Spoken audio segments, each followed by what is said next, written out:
Archaeological records show that chilies have existed in Mexican diets for thousands of years.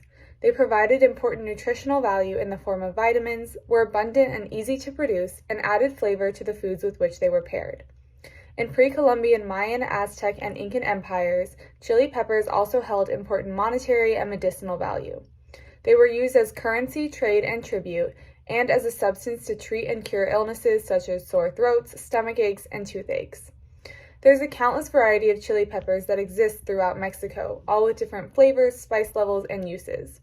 One Mexican dish that stars the poblano pepper and has secured a spot in American food culture is chile relleno, literally translating to stuffed peppers. The origin story for chile relleno, though its historical accuracy is questionable, places its beginnings in the Mexican city of Puebla. A group of nuns are said to have made this dish to celebrate the Mexican victory over France in the Battle of Puebla. The version they made, also known as chiles en nogada, saw the stuffed pepper covered in a walnut sauce and topped with pomegranates and parsley. This was meant to embody the red, green, and white of the Mexican flag. Consulting Mexican cookbooks from 1828 and 1882, a common traditional way of making chile relleno involves roasting the pepper, stuffing it with picadillo, a mix of ground meat, onions, garlic, tomatoes, and sometimes potatoes and other vegetables, then sometimes frying the chili in a coated egg batter, and finally covering the chili in a simmered sauce of tomatoes and other flavorful vegetables. Now, many Mexican dishes, chile rellenos being one of them, have become popularized in American diets. But in order for Mexican cuisine to have made its way north, the people that made it had to migrate and bring their food practices with them. My own family migrated from Mexico, and I discussed with my father the reasons that they decided to move and how they adapted to their new social environment. My parents both came from the state of Sinaloa. My mom was born in Culiacan and my dad was born in Mazatlan. They moved to the border town of Tijuana because that's where all the economic growth was happening, and subsequently that's where they met and got married. In the 50s, they immigrated to the U.S. in the area of San Diego, which is where my siblings were born. Then in the 60s, early 60s, they moved to the Los Angeles area, and that's where I was born. Living in Los Angeles, my parents didn't really have to assimilate to American culture.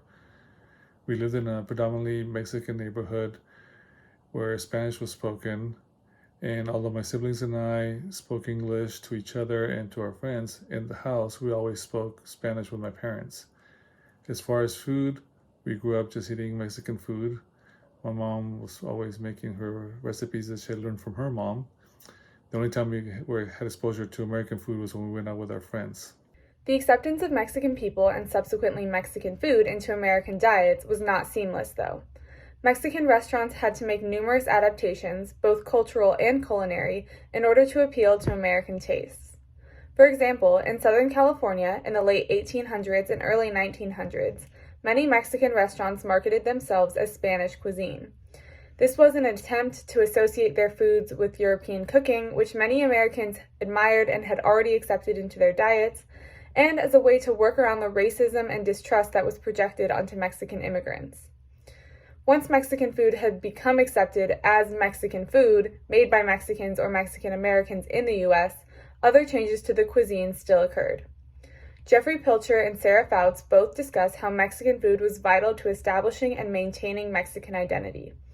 A range of restaurant styles emerged, from those catering specifically to Latino audiences, preserving the integrity and authenticity of Mexican dishes, to restaurants that marketed themselves as high-end, attempting to attract a high-class American diners.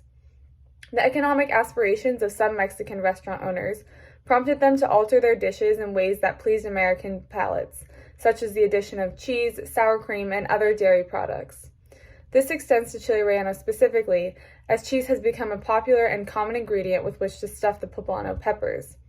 This must have been a post-Columbian variation, as dairy-producing domesticated animals such as cows and goats were introduced to the Americas from Spanish conquest.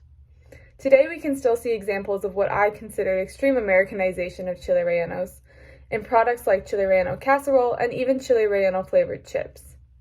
Even within my family specifically, there have been adaptations as to how chile relleno is made by my abuelita, my father, and his siblings, based on their own culinary and dietary experiences. In our family specifically, my mother and I don't eat meat, so my dad has had to make changes in ways that allow us to enjoy chile rellenos. I learned how to cook by watching my mom in the kitchen. Growing up, I'd spend hours watching her prepare traditional recipes. One dish that stands out is the chile rellenos. It was always a treat when she made them because they were so labor intensive. It was a staple at family gatherings. I was very close to my mom, so cooking her traditional recipes is very important to me. It makes me feel like I still have a connection with her. With chile rellenos, I have adapted to stuffing them with cheese and pine nuts instead of the picadillo that she used to use. However, everything else is still the same. I roast the chilies, peel them, seed them, stuff them with cheese and pine nuts, dip them in a beaten egg white batter, fry them, and then simmer them in a sauce that's made with fresh tomatoes, onions, garlic, and jalapenos. So although there's a slight adaptation, the technique is still the same. Chilies are a historic crop that have maintained modern popularity, with numerous Mexican restaurants offering some variation of chile rellenos in their menus. Chilies and chile rellenos made their journeys to the United States through the migration and struggle of Mexican immigrants and embedded itself as a popular and celebrated dish.